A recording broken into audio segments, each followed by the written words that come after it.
Hello everyone. आज हम एक ऐसे स्टूडेंट से मुलाकात आपके करवा रहे हैं जो अभी पीएमसीएच में पढ़ाई कर रहे हैं और फर्स्ट ईयर में 2021 में इन्होंने कंप्लीट किया था। और इनका मार्क जो है, कितना था आपका मार्क? 641 641 out of 720। मतलब उस समय इन्होंने मार्क्स लाया जब कोविड का सिचुएशन था, सारे इंस्टीट्यूशन, सारे कोचिंग वगैरह सारे बंद थे। उस समय इन्होंने आपका 641 मार्क्स लाया 720 में। तो इनका नाम हुआ जयंत नंदन और काफ़ी शुरू से ही अच्छा स्टूडेंट रहे हैं ये, है ना। और काफ़ी इन्होंने मेहनत किया है। तो आज इनसे जानते हैं कि अभी एग्ज़ाम आप लोगों का 17 जुलाई को नीट का होने वाला है और आज 2 जून है, तो काफ़ी कम टाइम आपके पास बचा है। तो उन सब के लिए भी जो इस साल एग्ज़ाम देंगे और उन सब के लिए भी जो अभी 12th में गए हैं या 11th में पढ़ रहे हैं, उन सब के लिए कैसे क्या पढ़ाई करनी है इनसे हम जानेंगे। पर्सनली भी मैंने इनको पढ़ाया है, तो मैंने सोचा कि जो फैक्ट बात है वो होता है, प्रोजेक्टेड एक इंटरव्यू होता है, स्क्रिप्टेड रहता है, क्या बोलना है नहीं बोलना है, ये सब चीज़ें बिल्कुल फैक्ट बात यहाँ पर बताया जाएगा आपको कि कैसे इन्होंने पढ़ाई की और क्या की। तो जयंत जो है आपने लाया है 641 आउट ऑफ 720 2021 में। सबसे पहली बात की, जब आपका सिलेक्शन हुआ है ना, सिलेक्शन हुआ तो उस समय का जो फीलिंग्स होता है, 2 साल मेहनत करने के बाद काफ़ी आपने मेहनत किया, हमको पता है, उस समय क्या फीलिंग आ रहा था? सर, जब रिजल्ट आया तो ऑब्वियसली बहुत खुशी थी मेरे मन में, मेरे परिवार के लोगों के बीच, और ख़ासकर जो टीचर वर्ग जो हमेशा मेरे साथ रहे हैं। जब मैंने अपने रिज़ल्ट को उनके सामने रखा तो वो सबसे पहले बधाई देते हुए मुझे कहे कि मुझे पता था तुम ऐसा ही करोगे, इससे बेहतर ही करोगे। तो खुशी की तो कोई अंत नहीं था उसके। मैं कुछ शब्दों में उसको बयान नहीं कर सकता हूँ। ऑब्वियसली बहुत ही अच्छा, कुछ वैसे भी लोग आपसे बात करना चाह रहे होंगे जो पहले आपसे बात नहीं करते थे, लेकिन कंप्लीशन होने के बाद आप चाह रहे हो कि बात करे को, ऐसा होता है? ऐसा हाँ, हुआ होगा। बहुत सारे मतलब स्टडी पीरियड में ऐसा होता है कि बहुत सारे कॉम्पिटिटर आपके मित्र होते हैं, जो मतलब कहने के लिए तो आपके मित्र होते हैं, लेकिन वो आपका भला मतलब उतने हार्डली नहीं चाहते होते हैं। वो चाहते हैं कि वो आप मतलब अच्छा तो करें लेकिन उनसे बेहतर ना करें। लेकिन जब आप प्रूव कर देते हैं अपने रिजल्ट के साथ, दुनिया वाले को सामने ये साबित कर देते हैं कि आपने ये कर दिया है और आप एक ऊंचे मुकाम पर पहुंच गए हैं, तो वो ऑटोमेटिकली एक ह्यूमन नेचर होता है कि वो आपके तरफ प्रोजेक्ट होते हैं, आपसे मिलना चाहते हैं और किसी न किसी बहाने आपके कांटेक्ट में रहना चाहते हैं। तो ऐसा मेरे साथ भी हुआ है। अब देख लीजिए, कंप्लीट करने के बाद वैल्यू तो बढ़ जाती है, इसमें कोई डाउट नहीं है। जी सर, है ना। जी। और बहुत अच्छा लगता है, ये भी चीज़ है क्या, क्योंकि एक डायरेक्शन मिल जाता है, डॉक्टर का टैग लगेगा 5 साल बाद, है ना, तो अच्छा लगेगा क्या। तो सबसे पहले मैं आपसे ये जानना चाह रहा था, और सब बातें तो होंगी, कि फिजिक्स, केमिस्ट्री और बायोलॉजी है ना, बायोलॉजी का जो वेटेज है वो 50% है, फिजिक्स और केमिस्ट्री मिला के 50% वेटेज आपका है। तो बायो में बॉटनी और जूलॉजी है, तो बॉटनी और जूलॉजी का आप वैसे स्टूडेंट जो इस बार अपीयर होंगे 2023 में, आज 2 जून है, तो ज़्यादा टाइम नहीं बचा, 1 महीना आप लेके चलो आप, है ना। तो 1 महीना पहले से जो स्ट्रेटजी थी, जैसे आपने किया है, वो किस तरीके से आपने किया, कहाँ कहाँ पे ध्यान दिया, खास करके बायोलॉजी के लिए आप बताएं, क्योंकि 50% वेटेज बहुत ज़्यादा वेटेज होता है। तो बायोलॉजी में आप बताओ कैसे क्या करेंगे अभी जो 2023 में बच्चा पेपर देगा। बायोलॉजी के लिए मैं बस इतना ही कहना चाहूँगा कि लास्ट मंथ में आप बाहर की चीज़ों, मतलब एनसीईआरटी के बाहर की चीज़ों पे ध्यान ना दें, टोटली एनसीईआरटी पे फोकस्ड हो। और बायोलॉजी में ऐसा है कि लाइन बाय लाइन के बीच से क्वेश्चन आता है, fill in the blanks type का क्वेश्चन आएगा, जहाँ पे आपको एनसीईआरटी के लाइन को ओमिट करके आपसे पूछा जाएगा कि वहाँ पे मतलब क्या होगा, वहाँ पे आपको एनसीईआरटी में जो वर्ड है वो डिट्टो आपको डालना पड़ता है। तो इसके लिए आपको एक बार रिवीजन 2 बार रिवीजन के नहीं आपका काम चलेगा। इसके लिए आपको कम से कम मल्टीपल रिवीजन करना होगा। जितना ज़्यादा आप रिवीजन कीजिएगा आपके मतलब स्कोर्स में उतना परफेक्शन आएगा, आप उतना बेहतर तरीके से नेगेटिव मार्क को दूर कर पाएंगे और मतलब आपका स्कोर इन्हेंस होगा। तो बायोलॉजी के लिए बस इतना ही है, एक मूल मंत्र है कि आप एनसीईआरटी का मल्टीपल रिवीजन कीजिए खासकर लास्ट मंथ में, और जितना ज़्यादा टेस्ट हो सकता है उतना अपेयर कीजिए। टेस्ट के जो भी आप गलती कर रहे हैं उससे सीख लीजिए और उनका एनालिसिस कीजिए और एनसीईआरटी से उसको मतलब मैच कीजिए। ठीक है, तो बेसिकली इन्होंने बोला कि एनसीईआरटी को पी जाना है। जी सर, बार बार पी जाना है ना, बिल्कुल पी जाना है क्या? एक लेमन लैंग्वेज में बोले तो एनसीईआरटी को घोर के पीना ही पड़ता है। मतलब एनसीईआरटी में बायोलॉजी के लिए तो एकदम मतलब उसको आप पी जाइए, शरबत बना के या रसना बना के, जैसे भी हो उसको पी ही जाना है। मल्टीपल जब तक आप, जिन्होंने बोला मल्टीपल रिवीजन जब तक नहीं करेंगे तब तक दिमाग में बातें रहती नहीं है। तो मल्टीपल रिवीजन बार बार उसको आपको पढ़ना पड़ेगा, तभी जाके आपका। तो बायोलॉजी में आप सीधा सीधे कि एनसीईआरटी फोकस्ड है, कम्प्लीटली आप उसको रट जाइए, पी जाइए, तो मतलब अच्छा बेहतर होगा उसमें ना। रहा बात केमिस्ट्री में फिजिकल है, ऑर्गेनिक है और इनऑर्गेनिक है। तो फिजिकल तो मैथमेटिकल हो जाता है, बिल्कुल फिजिक्स की तरह होता है। ऑर्गेनिक में बहुत सारे रिएक्शन मिलेंगे, इनऑर्गेनिक में तो रटने वाली चीज़ें बहुत सारी होती है। फिजिकल का आप बताएं कि फिजिकल का क्या करेंगे, फिर ऑर्गेनिक का। अभी एक मैंने वैसे बच्चों के लिए जो 2023 में पेपर दे रहे हैं, अभी इस साल मतलब एक ही महीना टाइम बचा है, तो अभी उनको क्या करना है, इस तीनों का मतलब क्या अलग अलग तरीके से ऐसे क्या करना है, क्या पढ़ना है? केमिस्ट्री जो 45 क्वेश्चन जो आपका मेन क्वेश्चन होता है, उसके लिए मैं आपको यही सलाह दूंगा कि मतलब फिजिकल के सबसे पहले बात करते हैं। तो फिजिकल में मैंने जो स्ट्रेटजी फॉलो किया था अपने लास्ट मंथ में, तो कॉन्सेप्ट को तो मैं बार बार रिवाइज करता था, साथ ही मतलब कॉन्सेप्ट से रिलेटेड पीवाईक्यू जो होता था उसको सॉल्व करता था। तो मतलब और इसके लिए मैं एनसीईआरटी को प्रेफर नहीं किया था फिजिकल के लिए, क्योंकि मतलब वो थोड़ा लैंडी और ज़्यादा कॉम्प्लिकेटेड होता था। जो मैंने बताया था वही और जो मतलब 11th और 12th में तो मेरे साथ वरुण सर नहीं थे, तो 11th में जो सर कॉपी लिखवाए थे वो बिल्कुल इस टाइप का नोट बन गया था, जैसे मतलब आँख से सामने वो आता था और ऐसा लगता था कि सब कुछ मुझे मतलब फिजिकल में मास्टर हो गया हूँ। और इसका मुझे बहुत सारा बेनिफिट हुआ। तो इतना मुझे मतलब इतना कॉन्फिडेंट हो गया था 11th के पोर्शन को लेकर, खासकर फिजिकल में, कि मैं मतलब कहीं से भी क्वेश्चन पूछ लिया जाता था तो मैं मतलब आंसर करने के लिए हमेशा तैयार होता था। तो 12th में मेरे साथ दिक्कत हुआ कि सर नहीं थे, दूसरे सर पढ़ते थे। तो कुछ मतलब जब सिलेबस कंप्लीट होने ही वाला था तो मैंने वरुण सर से कांटेक्ट किया था। तो जितना संभव हो सका था सर ने मुझे मतलब 12th का भी नोट प्रोवाइड करवाए थे, कुछ जो वो खुद लिखे थे। तो इससे मुझे बहुत बेनिफिट हुआ। और फिजिकल में तो पीवाईक्यू पे ही ज़्यादा मैंने ध्यान दिया था तो उसको करना था। ऑर्गेनिक में क्या करेंगे? तो ऑर्गेनिक के लिए तो मतलब एनसीईआरटी पे ही फोकस था। एनसीईआरटी का जो रिएक्शंस हैं और जो कॉपी में बताया गया है उसको पूरा याद रखना पड़ेगा। कुछ क्वेश्चन जो बाहर से आते थे, तो लेकिन टीचर्स जो आप जिससे आप कांटेक्ट में रहते हैं, जो आपको पढ़ाते रहते हैं, वो इतना एक्सपीरियंस होते हैं, तो आपको वो बता चुके होते हैं कि कौन सा क्वेश्चन एनसीईआरटी से बाहर पूछा जा सकता है, कितने एक्सटेंट तक एनसीईआरटी से बाहर जाया जाता है नीट में। तो वो आपको इतने ट्रेन कर चुके होते हैं कि अगर आप उनके नोट्स को और एनसीईआरटी को फॉलो करें तो इससे बाहर आपको कहीं देखना नहीं पड़ता।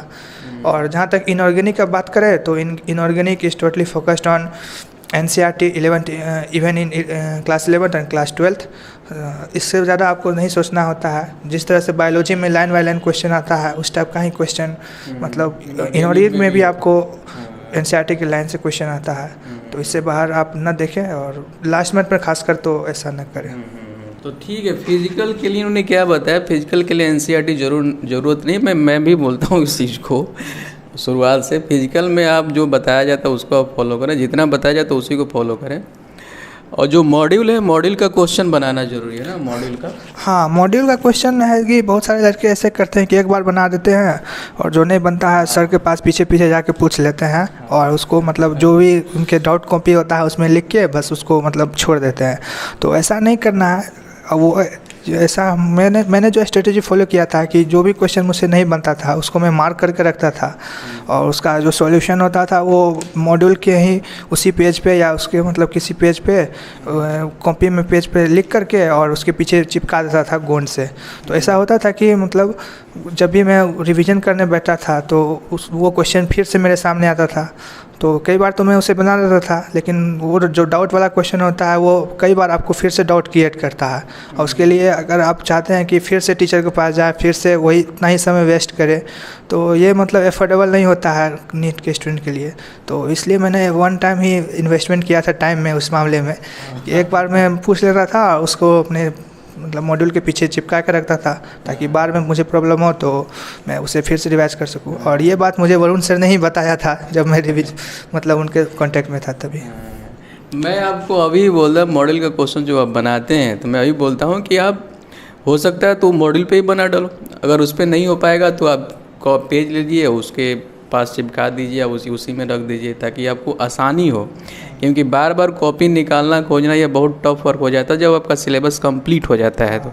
क्योंकि फिजिक्स केमिस्ट्री बायोलॉजी पूरा बहुत ज़्यादा हो जाता है, इस वजह से आप कोशिश करें उस तरीके से करें। मॉड्यूल में जो भी क्वेश्चंस आपके पहली बार में बन जाते हैं ठीक है, जो पहली बार में नहीं बनते उसको राउंड ऑफ कर देना है और फिर उसको दूसरी बार बनाना है ना। मान लें तो उसमें फिर फंसता है तो फिर उसको राउंड अप करो, फिर तीसरी बार बनाना है। Revision, mainly focus on revision आपको जितना हो सकता है करना पड़ेगा। फिजिक्स सबसे टफ वर्क है बायोलॉजी स्टूडेंट के लिए। फिजिक्स के लिए फिजिक्स से क्या किया आपने बताइए?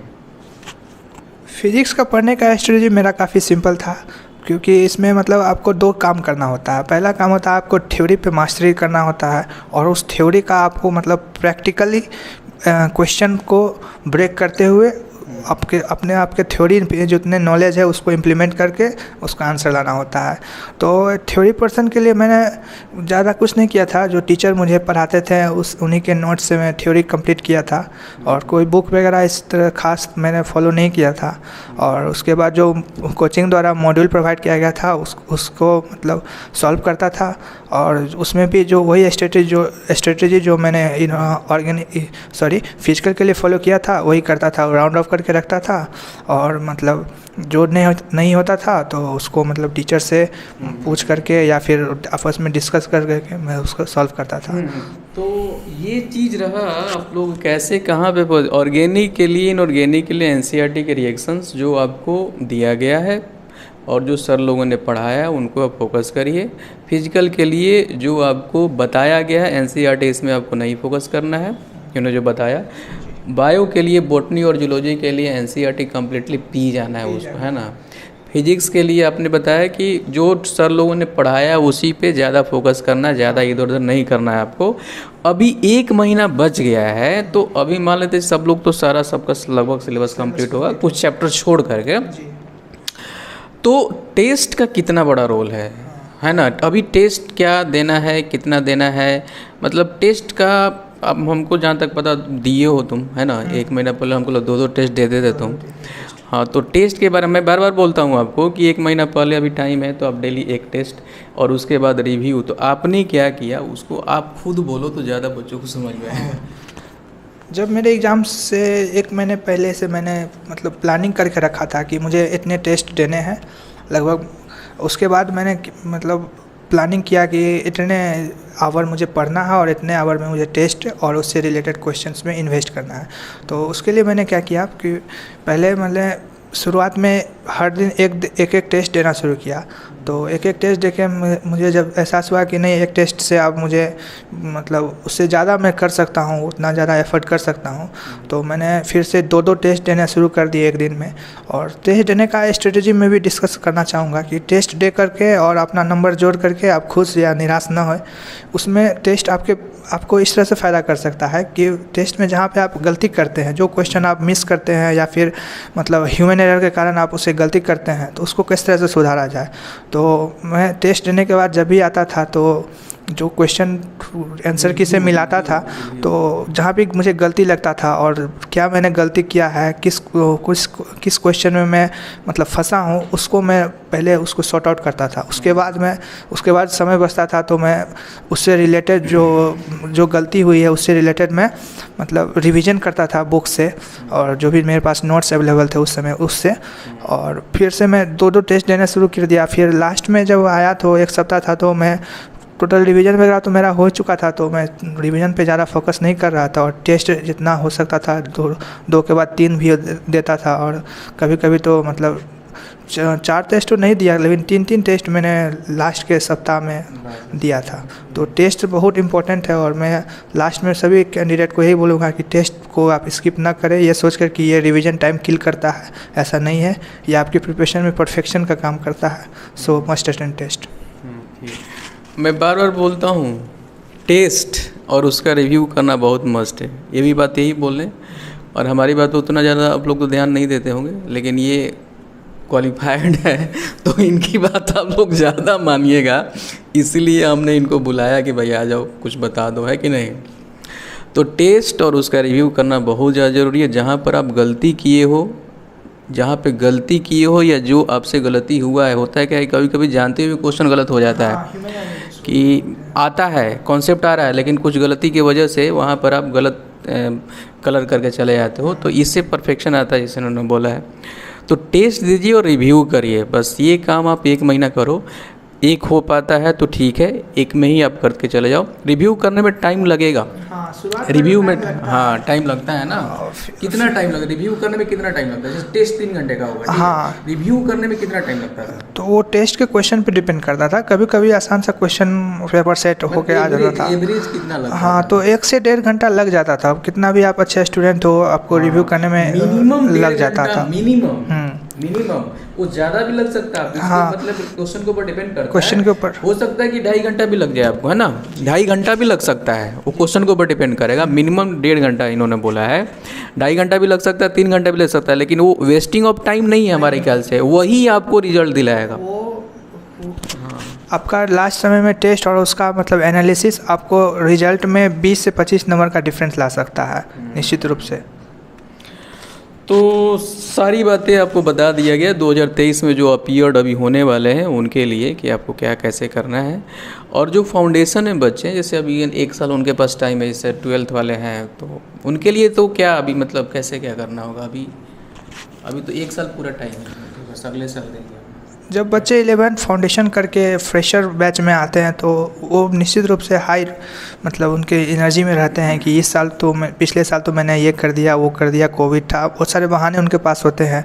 और वो ये सोच के आते हैं कि 12th में आते ही मैंने प्रिपरेशन में भिड़ जाना है, मेरे को ये नहीं करना है, वो नहीं करना है, अपने आप को रिस्ट्रिक्ट करना है। तो ऐसा बहुत सारे स्टूडेंट करने में सफल भी होते हैं, बहुत सारे बच्चे, मैक्सिमम बच्चे नहीं कर पाते हैं। तो शुरुआत से मैं यही स्ट्रेटजी उनके सामने रखना चाहूँगा कि आप शुरुआत से फोकस रहिएगा। जो भी आपको पढ़ाया जा रहा है शुरुआत में मतलब आपको आसानी से पढ़ाया जाएगा, कम पढ़ाया जाएगा, तो आप उसको आप कवर अप करते हुए चलिएंगे अपने। और इसके साथ कवर अप जब आप करते हुए चलेंगे तो आगे चलकर जब आपको मतलब थोड़ा सा स्टडी प्रेशर आएगा, जब टेस्ट शुरू होंगे, थोड़ा होल सिलेबस और 11th के पोर्शन को कंबाइन करके टेस्ट देना होगा, तो आपके लिए 12th का पोर्शन आपके पास बर्डन नहीं होगा। ये नहीं लगेगा कि मैंने 12th भी नहीं पढ़ा है और 11th का पोर्शन भी आ रहा है तो उसको भी रिविज़न करना है, तो ऐसा सिचुएशन आपके सामने नहीं आएगा। और आप ज़्यादा से ज़्यादा पिछले वाले मतलब 11th के पोर्शन को फोकस कीजिएगा।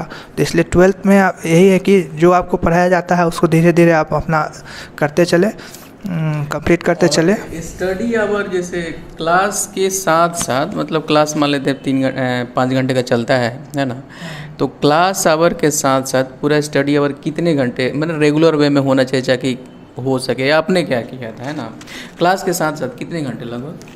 क्लास तो 5 से 6 घंटे लग जाते हैं क्लास को कवर करने में। तो उसके अलावा मैं ये सोचता था कि कम से कम 4 या 5 घंटे में सेल्फ स्टडी पे दे सकूं, क्योंकि 4 और 5 घंटा एक एवरेज स्टूडेंट के लिए सफिशिएंट होता है।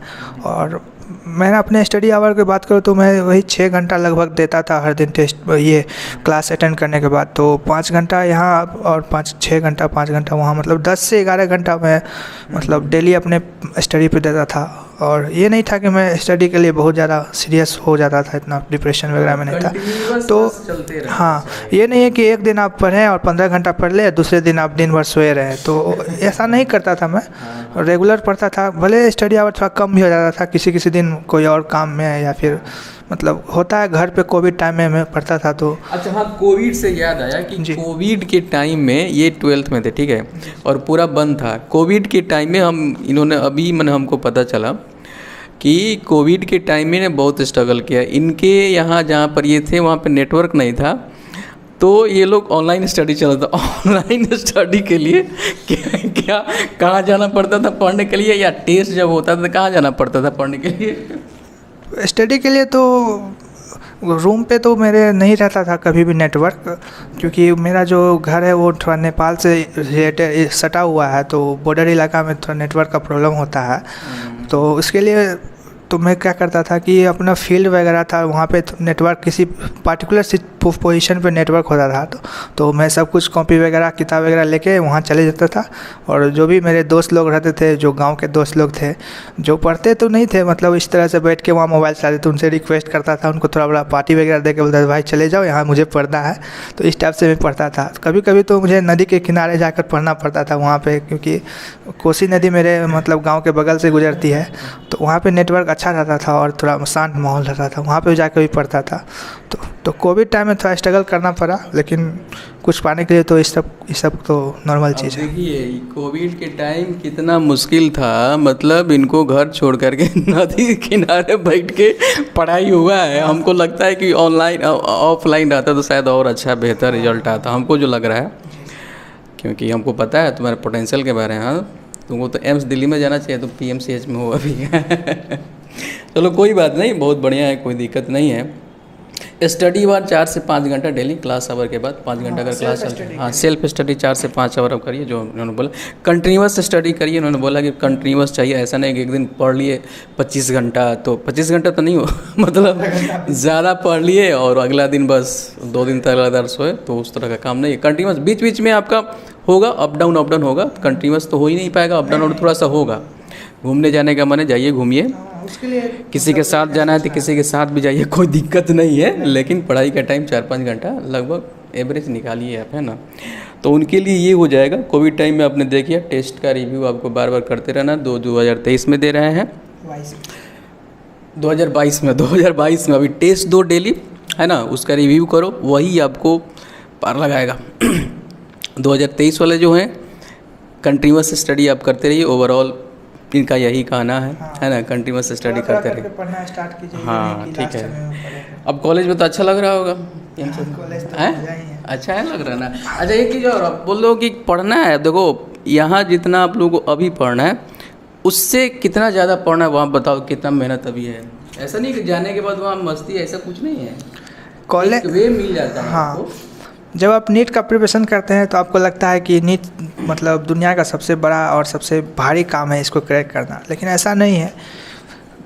हम लोग को ऐसा बताया जाता है कि आप नीट 2 साल बहुत कड़ी मेहनत कर लीजिए और आपका सिलेक्शन अगर हो जाता है नीट के थ्रू मेडिकल कॉलेज में तो आप मज़े कीजिएगा। तो हाँ मज़े तो है, आप थोड़ा रिलैक्स होते हैं, आपको मतलब उस लेवल का कंपटीशन नहीं होता है, लेकिन ये भी नहीं है कि आप बिना पढ़े वहाँ पे सब काम कर ले। अब ऐसा सिचुएशन नहीं रह गया। सिलेबस तो ज़्यादा है, मेहनत तो ज़्यादा कर। हाँ, तो आप सिलेबस आपको ज़्यादा मिलेगा निश्चित रूप से, क्योंकि वो एक मेडिकल फील्ड, आपको डॉक्टर बनाने जा रहा है वो कॉलेज, तो डॉक्टर तो नेक्स्ट टू गॉड बोला जाता है, तो इसके लिए आपको उस लेवल का प्रिपरेशन और मेहनत करना पड़ता है। हाँ, ऐसा नहीं है कि आपको दिन भर पढ़ना है, दिन भर बोर्ड करना है। आप तो देखते होंगे यूट्यूब वगैरह पे वीडियो देखते होंगे, जो भी यूट्यूबर्स होते हैं अलग अलग कॉलेज के, आपको बताएंगे यहाँ पे ऐसा फेस्ट होता है, फेस्टिवल मनाया जाता है, और वो अलग अलग तरह के मस्ती वाले चीज़ भी होते हैं। तो हाँ ऐसा है, साथ में पढ़ाई भी होता है, मस्ती भी होता है, और मतलब एंजॉय होता है, एनवायरनमेंट मिल जाता है। हाँ, और आपको मेहनत करना ही पड़ेगा, मेहनत से आप बच नहीं सकते हैं। चाहे आप नीट का प्रिपरेशन कर रहे हो और पोस्ट नीट आप मेडिकल कॉलेज में हो, या फिर मेडिकल कॉलेज से बाहर अगर आप प्रैक्टिस में आते हैं तो फिर भी वहाँ पे अभी आपको मेहनत करना पड़ेगा। तो so be ready for hard work. चलो बहुत बढ़िया लगा। इनको जो है अब आज जाके पार्टी देंगे, ठीक है। आप लोग भी कंप्लीट करिए, आपको भी मिलेगा। तो वहाँ पे गर्ल्स बॉयज़ के क्या रेशियो है कॉलेज में, कितने हैं सब, कितने हैं? 50-50 होगा ही कम? नहीं 50-50 तो मेरे कॉलेज में नहीं है। 200 का स्ट्रेंथ है पीएमसीएच में, तो लगभग 120-25 है बॉयज, 60-70 के करीब गर्ल्स है। 60-40 का रेशियो? हाँ 60-40 का रेशियो। ठीक है, तो वहाँ तो बहुत अच्छा लगा। कोई गर्लफ्रेंड बनी है? अभी तक तो नहीं बनी है सर। इसका ये ठीक है, अभी कोई मतलब ठीक है वहाँ, अभी तो 4 साल पढ़ाई बाकी है ना। अभी 4 साल पढ़ाई बाकी है। एक अलग इन्वायरमेंट मिलता है, कहने का मतलब है थोड़ा सा टेंशन फ्री आप रहते हैं, और अच्छा लाइफ के लिए अभी आपको मेहनत करना पड़ेगा, है ना। मेहनत करिए, जी तोड़ हो जाएगा रिजल्ट आप सबका, ठीक है। बहुत बहुत धन्यवाद जैन साहब कि सही सही तुमने बताया एकदम कैसे क्या करना है, नहीं करना है कि नहीं? सर ये बताना जरूरी होता है, अपने जूनियर्स जो भी आ रहे हैं। हाँ उसके लिए सही वो जाने की मतलब असलियत में होता क्या है। एक नीट एस्पिरेंट जो क्वालिफाई करके गए हैं वो किस तरह से मेहनत करके क्वालिफाई करके गए हैं, और जो भी टीचर बताते हैं तो बहुत सारा मतलब स्टूडेंट को लगता है, हमको भी लगता था कि सर तो ऐसे फेंकते रहते हैं, फेंकू है। हम लोग तो सर लोग का नाम भी रख देते थे, फेंकू आ गया। तो मतलब ऐसा नहीं होता है।